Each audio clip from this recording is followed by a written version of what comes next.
तो कैसे हैं आप लोग?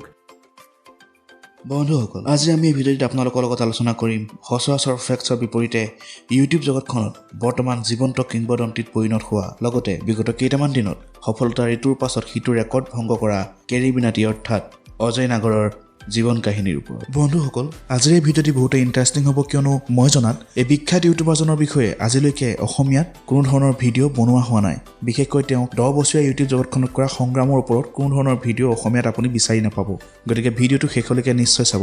লগতে আপুনি কেৰী মিনাটিৰ এই বিশেষ ভিডিঅ'টোৰ পৰা বুকুত কঢ়িয়াই লৈ যাব পাৰিব ইউটিউবৰ জগতখনত ষ্ট্ৰাগল কৰিবলৈ এবুকু সাহস তথা ফুল ডেডিকেশ্যনেৰে কাম কৰিবলৈ এক নতুন উদ্যম। হেল্ল' ফ্ৰেণ্ডছ, ফেক্টছৰ সময়ত নতুন এপিছ'ডলৈ আপোনালোক সকলোকে স্বাগতম জনাইছোঁ। গতিকে বলক ফ্ৰেণ্ডছ, লেটছ এক্সপ্ল'ৰ।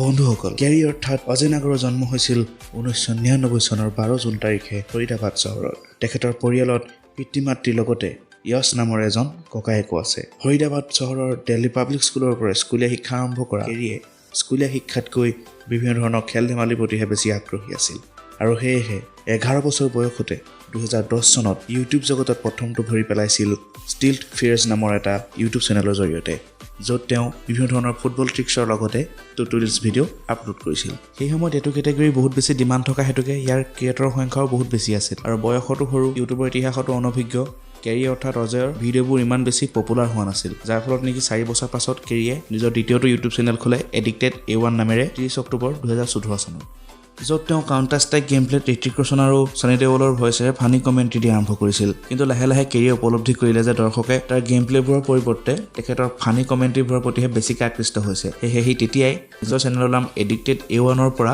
কেৰী দেওল ৰাখি ল'লে আৰু এইবাৰ সি সৰু সৰু ক্ৰিঞ্জ ক্ৰিয়েটৰবোৰৰ ৰ'ষ্টিং ভিডিঅ' আপলোড কৰিবলৈ ধৰিলে। কেৰী এটা ইণ্টাৰভিউত প্ৰকাশ কৰা মতে ৰ'ষ্টিঙৰ কনচেপ্টটো তাৰ মনলৈ আমেৰিকান ৰ'ষ্টাৰ লিফিজ হিয়াৰৰ পৰা আহিছিল। লাহে লাহে দৰ্শকে তাৰ ৰ'ষ্টিং ভিডিঅ'বোৰ মিশ্ৰিত সঁহাৰি দিয়াৰ পাছত সি এবাৰ নিজৰ চেনেলটোৰ নাম শেষবাৰৰ বাবে সলাই 23 এপ্ৰিল 2016 চনত কেৰী মিনাটি ৰাখি ল'লে। অজয় নাগৰ অৰ্থাৎ কেৰী মিনাটিয়ে বিবিকি ভাইন্স ভুৱন বামক যেতিয়া ৰ'ষ্টিং কৰিছিল সেয়াই আছিল কেৰী মিনাটি চেনেলটোৰ টাৰ্ণিং পইণ্ট। প্ৰথম অৱস্থাত ৰ'ষ্টিঙৰ বিষয়ে নজনা আৰু ভুৱন বামক ভাল পোৱা ভাৰতীয় দৰ্শকসকলে যদিও কেৰী মিনাটিৰ সেই ভিডিঅ'টোক বৰ সহজভাৱে ল'ব পৰা নাছিল, কিন্তু পাছলৈ যেতিয়া ভুৱন বামে নিজেই কেৰী মিনাটিৰ সেই ভিডিঅ'টোক এপ্ৰিচিয়েট কৰে তেতিয়াই দৰ্শকসকলৰ বুট কেৰী মিনাটি চেনেলটোলৈ ববলৈ লয় আৰু কেৰীয়েও ইয়াৰ সম্পূৰ্ণ সুযোগ গ্ৰহণ কৰি ইটোৰ পিছত সিটো নিৰবিচ্ছিন্নভাৱে ভিডিঅ' আপলোড কৰি থাকে, যাৰ ফলত নেকি বৰ্তমান কেৰী মিনাটি সফলতাৰ ইটোৰ পিছত সিটো চিৰি বগাবলৈ সক্ষম হৈছে। কেৰী মিনাটিৰ এই সফলতাৰ আঁৰে কিন্তু কিছুমান সংঘৰ্ষ আৰু সংগ্ৰামৰ কাহিনীও জড়িত হৈ আছে।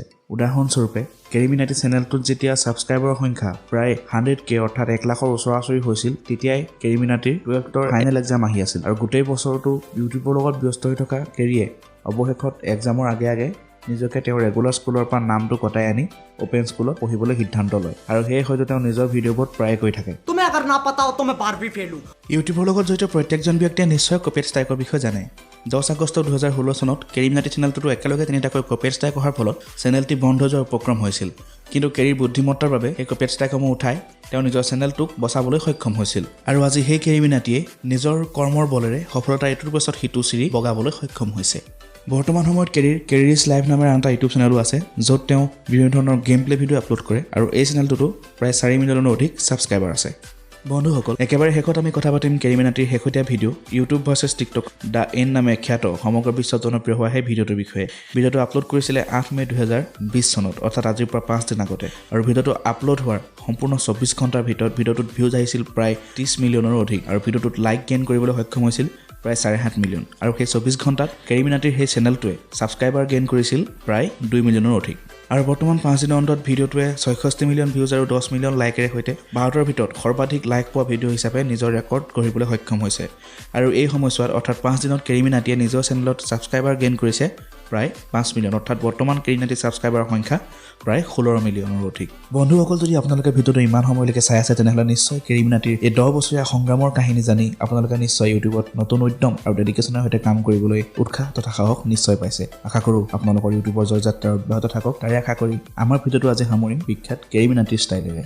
अगर तुम्हें वीडियो पसंद आई तो लाइक मारो यार, अगर तुम लोग नए हो तो सब्सक्राइब करो, वो जो लाल वाला बटन है उस पर फूट फेंक के मारो या फिर मोमबत्ती, मुझे नहीं पता, बस क्लिक हो जाना चाहिए।